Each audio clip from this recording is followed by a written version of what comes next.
Assalamualaikum warahmatullahi wabarakatuh. Sampurasun Mugiar Hayu Sang Numadi. Bertemu lagi dengan kami dalam channel Pusar Galuh yang setia dalam menyajikan sejarah kearifan lokal, budaya bangsa hingga lokal wisdom dan juga berbagai macam seni, budaya dan tradisi. Tak lupa juga religi yang menjadi ciri dari agami yang ada di Nusantara. Pada kesempatan kali ini kita akan masih membahas tentang baik keziarahan yang konsisten berziarah dan membahas sejarah hingga kepada sanad-sanad yang ada di wilayah-wilayah yang kita lalui. Untuk kali ini, pertemuan kali ini setelah dari Astana Gede Kawali yaitu Pangeran Usman dan Adipati Singacala, baik keziarahan lanjut menuju wilayah Panjalu. Ya, masih di Kabupaten Ciamis yang jaraknya cukup dekat, yaitu 30 km dari pusat ibu kota. Topografi yang sangat dingin di bawah bukit, di bawah Gunung Sawal dan wilayah perbukitan membuat Panjalu pada saat itu merupakan suatu kerajaan. Ya, yang unik mana ialah maupun Kawali maupun Panjalu memiliki sejarah yang panjang dan juga syarat akan makna keislaman. Perihal sosok siapa yang ada di tengah Nusa Gede atau Nusa Larang, ya banyak sekali dari Bapak Panjalu, ada 10 versi. Ya, perihal hal itu tidak menjadi masalah karena ada benang merah yang dapat kita tarik, baik itu dari abad ke-7 maupun ke-13 sampai ke-15. Nama tokoh yang mulai eksis dalam Panjalu yakni adalah Rangga Gumilang, kemudian meneruskan adalah Lembu Sampulur, Cakradewa, dan yang menjadi pusat perhatian adalah Prabu Boros Ngurah dengan putranya Haryang Kencana, sampai juga bupati terakhir yaitu Raden Cakradinata III. Yang pertama ada versi dari yakni versi dari Raden Haji Otong Cakradinata, sesepuh Panjalu yang sampai saat ini beliau meyakini bahwa Panjalu ada abad ke-7 Masehi, di mana cicit Rangga Gumilang, sang pendiri kerajaan Panjalu yaitu Prabu Boros Ngurah ini yang langsung bertemu dengan Sayyidina Ali, dan akibat dari beliau masih mempertahankan keyakinan bahwa ingin mencari ilmu dan agama yang paling sejati, dan sampailah ke negeri Mekah. Dan diberilah kenang-kenangan hari ini yaitu cis pedang dari Sayyidina Ali berdasarkan dari pemataran dari Raden Haji Otong Cakradinata. Pemaparan ini perlu dibuktikan kembali berdasarkan bukti karbon maupun bukti dari material apa alat-alat pusaka yang hari ini tersimpan di bumi alit. Adapun versi yang kedua yaitu abad ke pertengahan yang 13, yaitu muncul dari Raden Gun-Gun Gunadi, seorang keturunan Ciancang, sejarawan Kabupaten Ciamis, memaparkan bahwa Rangga Gumilang adalah putra Raja Talaga terakhir yang bernama Raga Mantri Puspawangi Raja Mantri, atau menurut Babat Talaga, Raga Mantri itu identik dengan Parunggangsa atau Suralaya atau Tina Batara Buana atau Brajamusti, yaitu Raja Maja yang kawin dengan Wulansari, salah seorang putri Raja Talaga, sehingga Raga Mantri menjadi Raja Talaga terakhir dan diberi nama gelar pucuk umum dari Sunan Gunung Jati. Sedangkan apabila kita membaca silsilah Bupati Bogor Raden Arya Surayawinata yang ditulis pada buku Galuh Ciamis, menjelaskan bahwa Talaga ternyata pucuk umum yang identik dengan ayahnya Prabu Haur Kuning. Menurut tulisan Galuh Imban Nagara, merupakan pendiri dari Galuh Pangauban.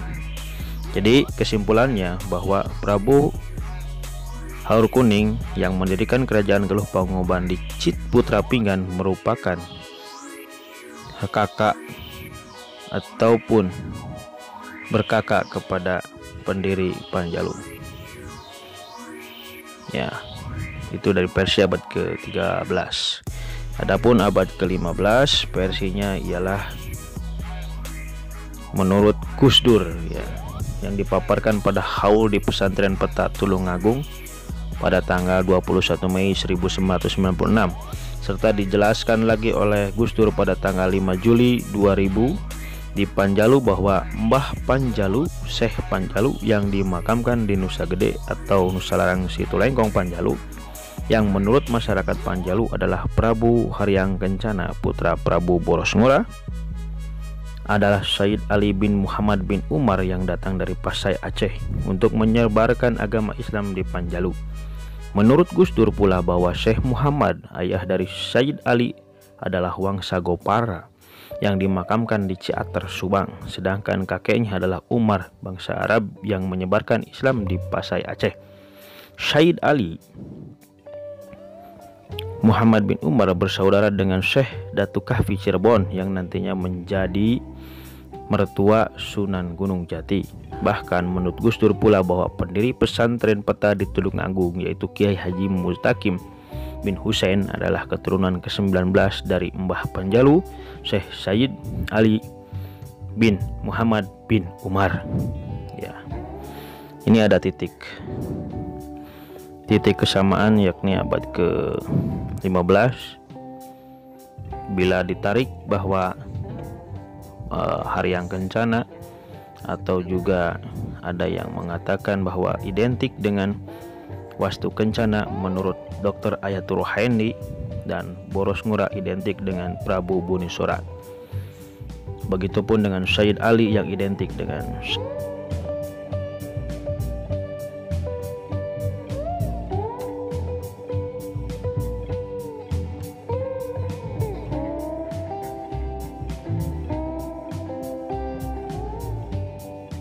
Kalau toh benar begitu demikian, maka tidak ada perdebatan bahwa ada benang merah di sini, baik menurut Baban Panjalu, baik menurut versi dari sejarawan Dr. Ayatul Rohaindi, maupun dari seorang presiden dan sekaligus ulama besar Gus Dur, bahwa ada satu benang merah, yakni poin penting perkiraan, yaitu tentang tokoh yang melanglang buana kemana-mana ini, sampai ke Pasai, sampai juga ke Bengkulu, sampai kemana-mana. Bahkan juga makam beliau emang yang dinamakan dengan Prabu Boros Ngora itu ada di Jampang menurut beberapa versi.